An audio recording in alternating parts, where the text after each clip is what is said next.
already know Rogue Ricks used Mortys to hide themselves from the Citadel. But you might not know it worked so well that the Citadel became its own Morty market. What? And he's attached to us infinitely through his weakness and our forgiveness. This music? Whoa, the killing floor. It's like the Matrix. Oh my God. Ooh, I feel very weird.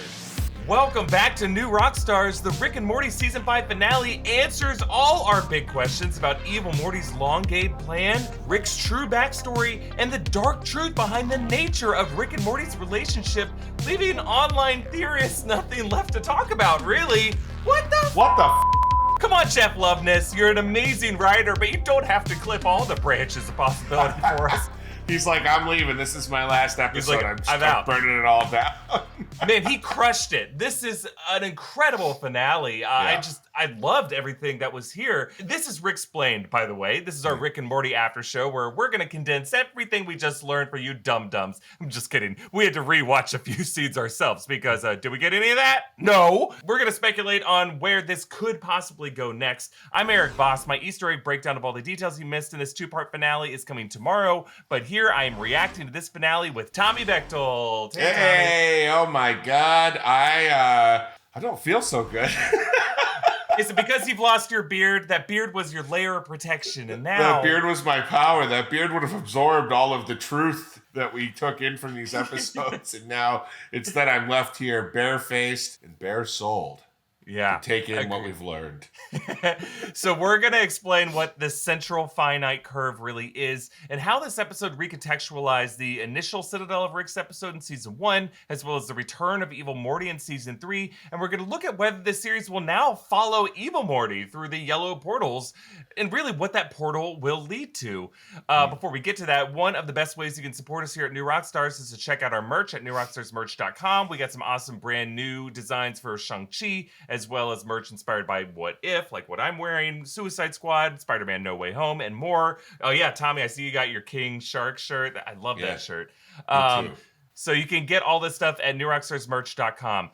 So right now, Tommy and I are going to basically do an explanation of the ending, and he and I are going to tag team it because there's so much implication that came from this. So after Rick tries to replace Morty with two crows and kind of becomes Samurai Jack figure, Morty tries to lure him back with an aging serum.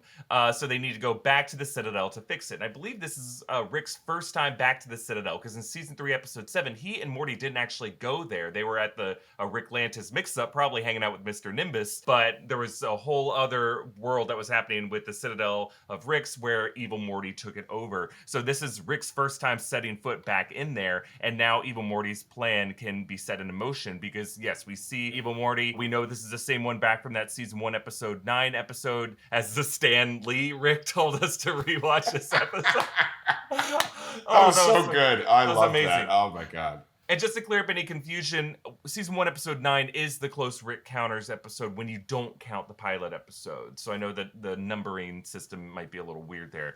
And yes, that was the same Morty who charmed his way into being the president of the Citadel. And we now learn that his goal was to steal Rick C-137's knowledge of the Central Finite Curve. So essentially, since Morty's help Rick stay hidden from each other, they have the inverse brainwaves that cancel each other out. Rather than waiting for naturally born Mortys to occur across the multiverse, Rick's created the system where they began interfering with events to force alternate reality Beths and Jerrys to fall in love in cases where they might not have fell in love.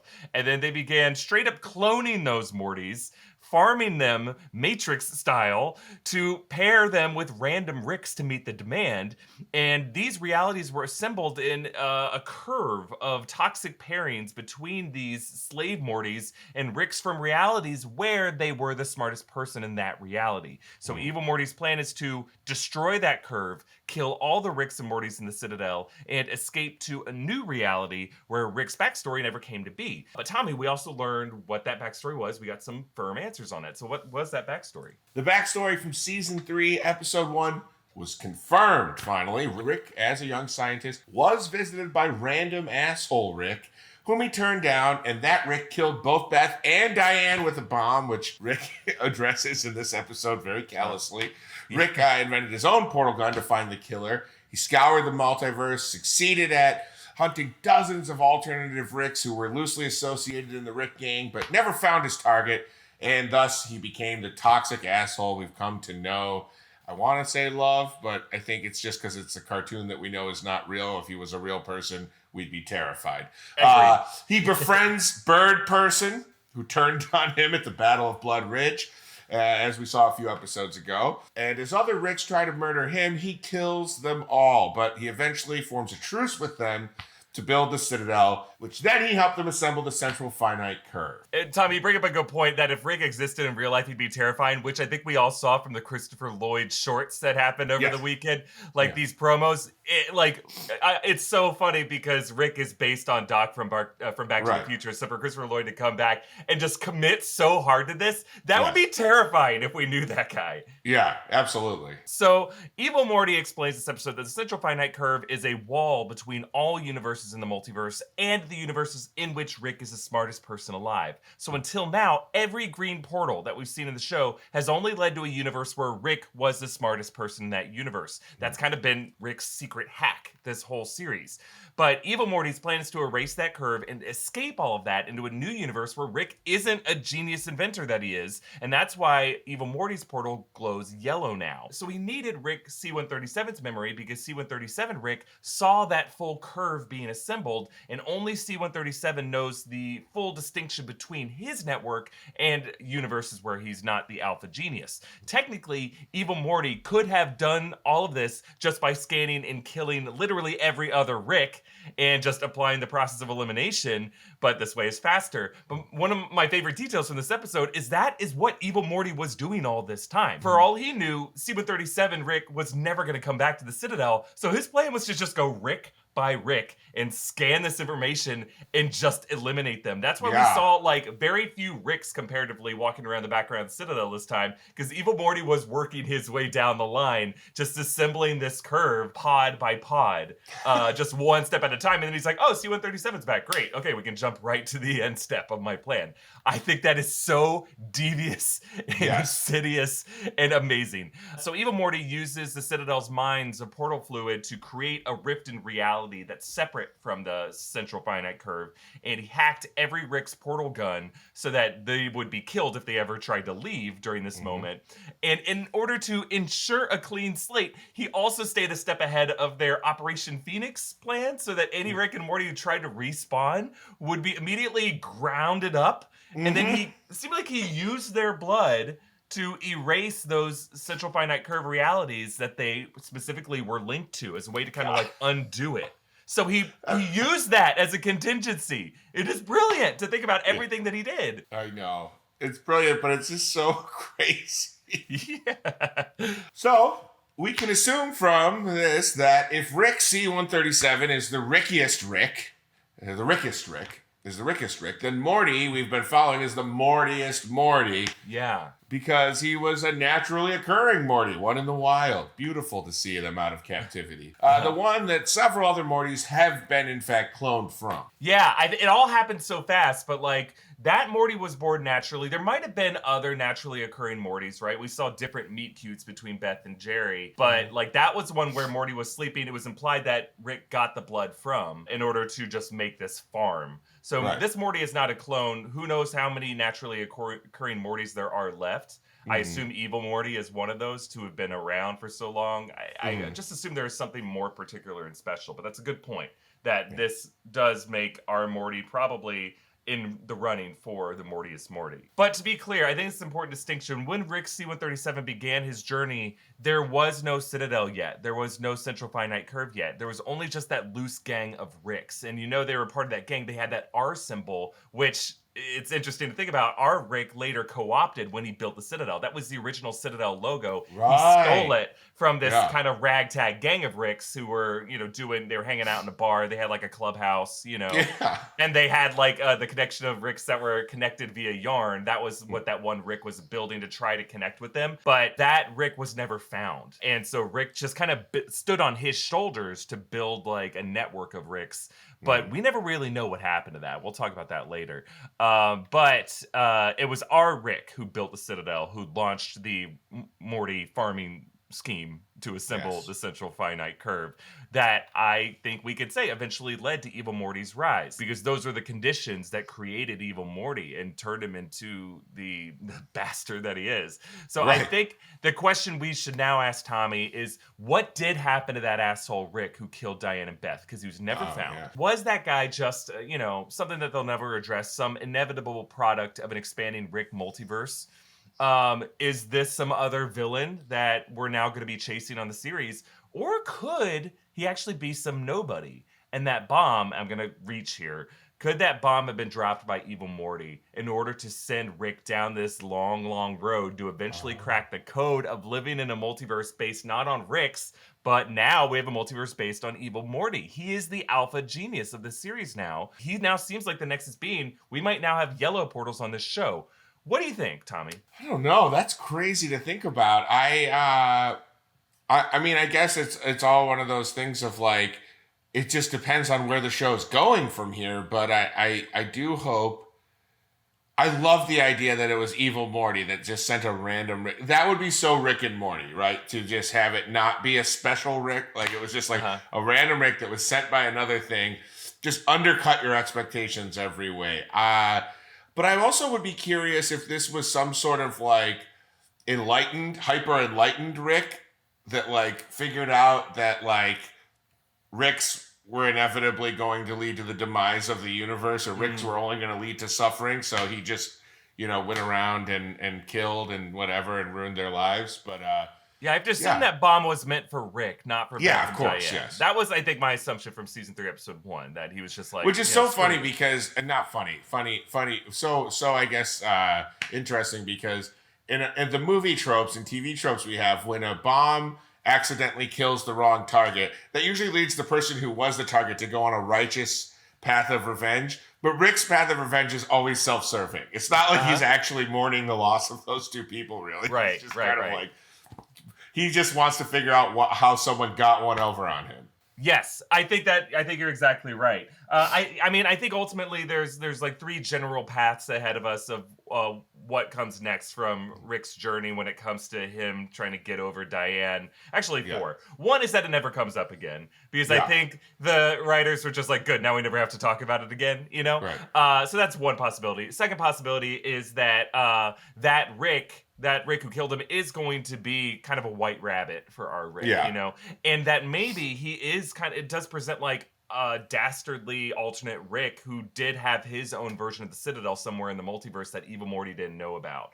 Because we did see him in the early stages of trying to connect everyone, with that yarn graph. And it seemed like that Rick was, it was almost like a Highlander thing. Like he was so genius, it was like his one guy that he could never find. He might still be out there, and he might have had his own alternate Citadel that is crazier or just like, more specific, or created contingencies to prevent the rise of an Evil Morty. Who knows?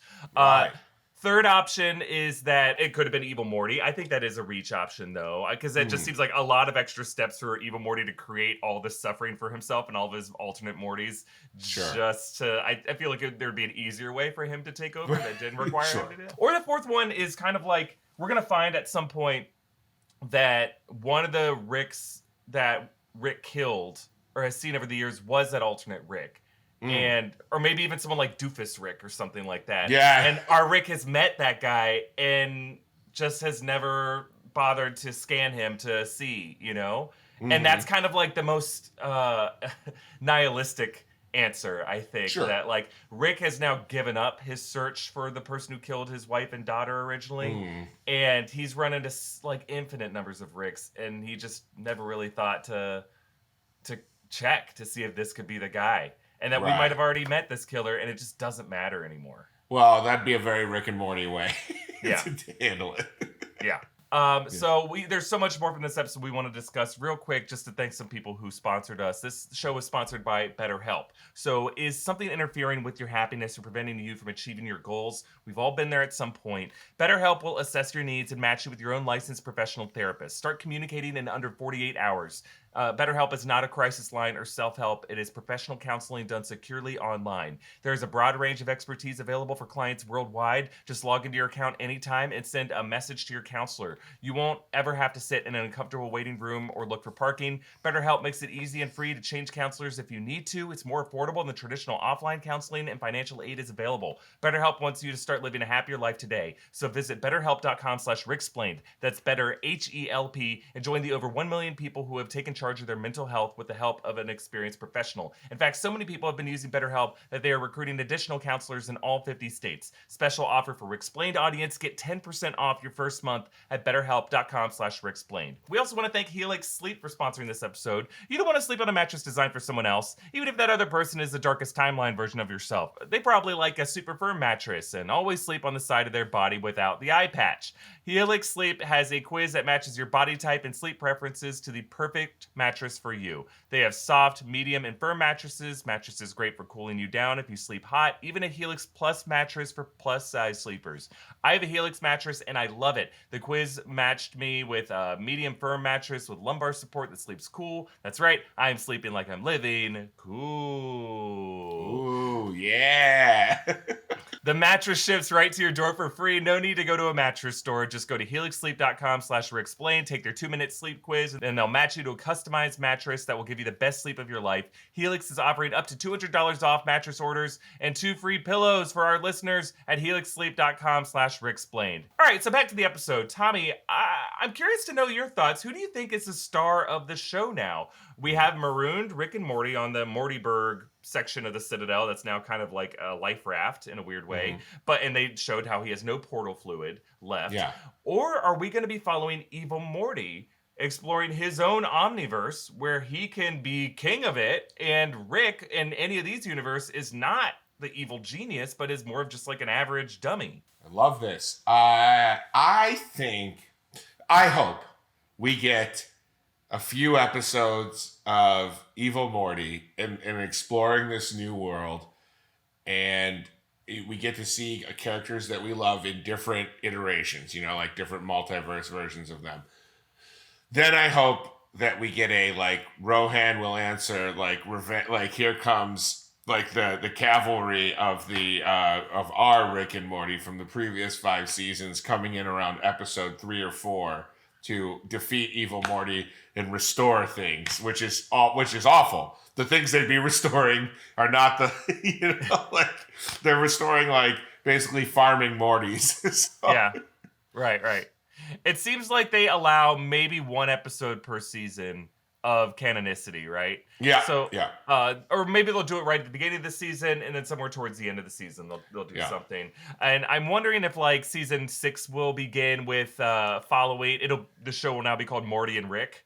Yeah. And then so Evil Morty will be taking the role of this this alpha genius, and then Rick will be kind of like a more timid dummy, but heart of gold version of himself. And then something will switch to where we'll go back to the norm of the show, because I predict that.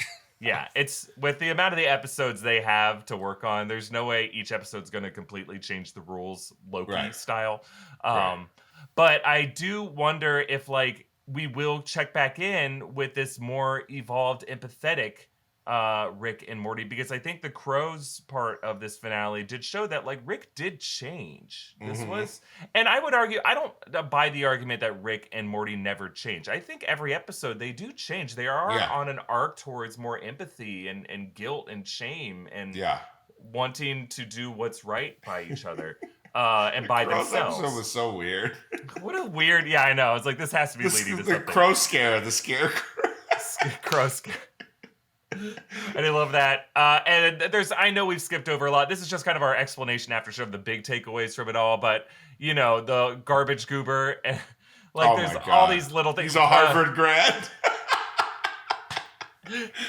Reading the New England Journal of Medicine. So beautiful.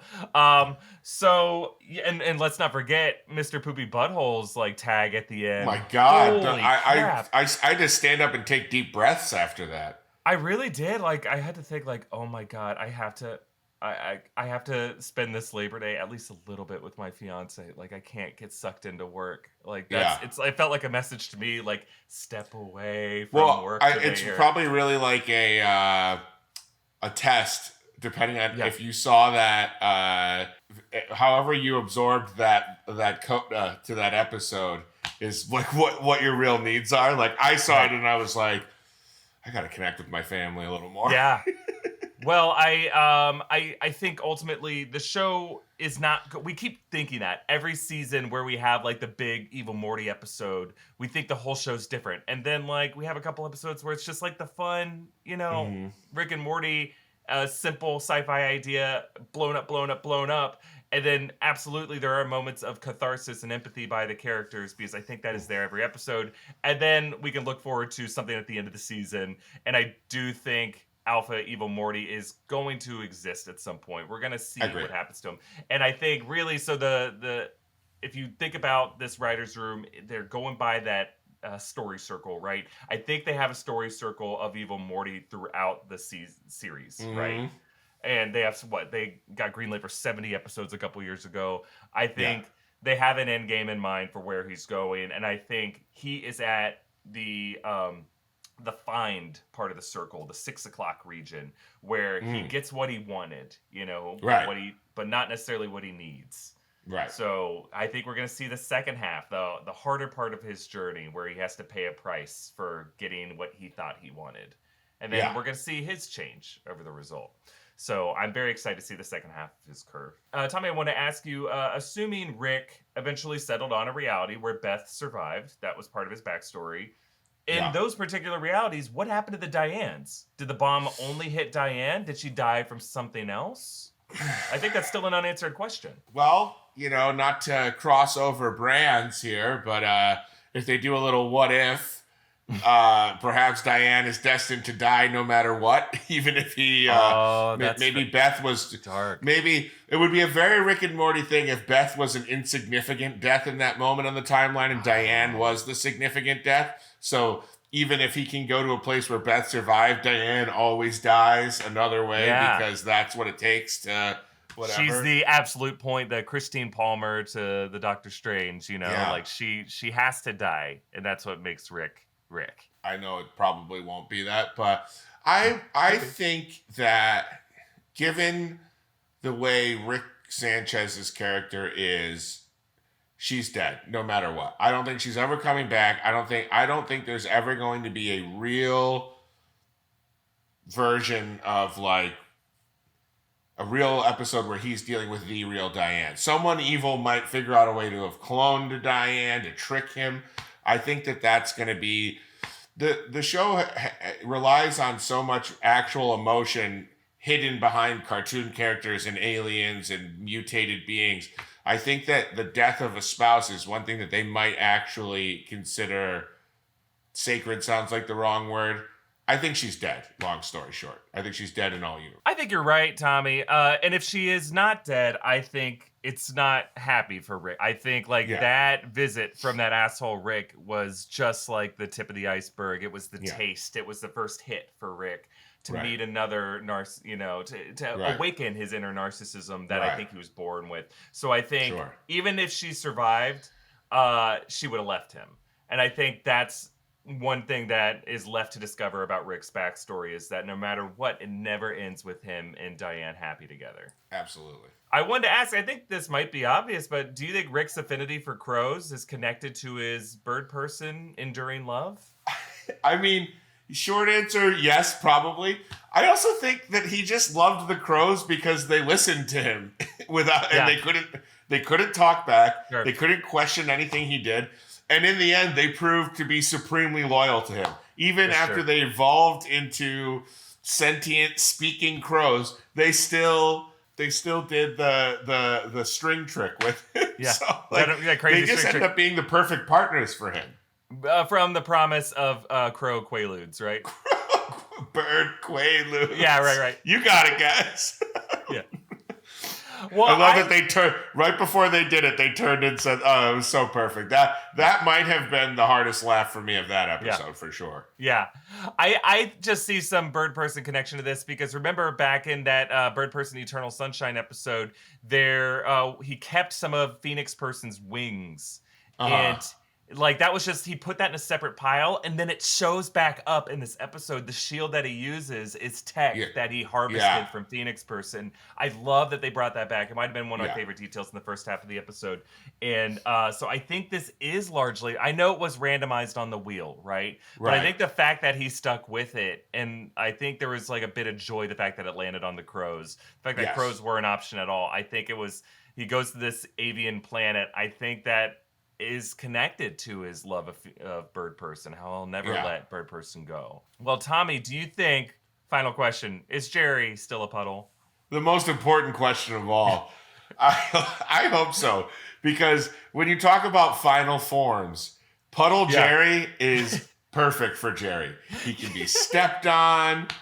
He's an inconvenience. There's like multiple satisfying ways to get rid of him. He's mopey like a puddle. He's a wet blanket. He can literally become a wet blanket now. I think Puddle Jerry is the final form of one of my favorite characters in any cartoon. Yeah, me too. Me too. I know the show isn't so strictly canon that we'll probably see Jerry revert to human form, but if we could just get to see what happened next from Puddle Jerry, or if like we just revisit him a few times with him just being a puddle the way that we followed Rick as Pickle Rick for a whole episode. I want to see the Puddle Jerry episode. You know, I could imagine there being a comment in like episode 2 of season 6 where they're at the table and everybody like there's a real crisis. And then Jerry brings up, well, I was a puddle for 6 months or something like that. And everyone just goes like, not now, Jerry, or something like that. That'll be the, Yeah. I want to see like Jerry get evaporated and it just becomes like a lesson Magic School Bus style on the water cycle. But like he gets dumped as acid rain. You know, as we saw acid rain in the Planetina episode. Never mind. That's what I want. And like, and we just see like, this is what's happening with our climate. Water gets evaporated and doesn't always return back as precipitation, you know? No. Anyway, well, that completes this season of Rick'splained. Again, my Easter egg breakdown of the final 2 episodes. It is coming tomorrow. It's Labor Day for us right now, but for some reason, I stupidly chose to work today. So just go easy on me today. Don't tweet at me. And I gladly chose to work today. But I know a lot of you only seem to care about the Easter eggs and the animation details. I just know that from our view numbers. But for those of you true believers who have joined Tommy and me for this season on Rick'splained to react and to theorize and to joke around about these episodes, honestly, that's been the more fun part about this process for me. Tommy, just being able to join you for all of this. That's what I look forward to every week. Being able to spend Monday mornings with you. I pray to God the Boys Underground comes back and we can do that. Hopefully soon. And Tommy, it's just great to be able to join you on New Rockstars for something that isn't doing weird fitness challenge. Yes, absolutely. I enjoy the lack of planks on this show. It's been easier for sure. So be sure to follow Tommy at Tommy Bechtold. Follow me at EA Voss. Follow New Rockstars. Subscribe to Rick'splained wherever you get your podcasts. Thank you for watching, and we'll close with our favorite moment from the episode. Trash. I love trash. Yum, yum, trash. I want to eat trash.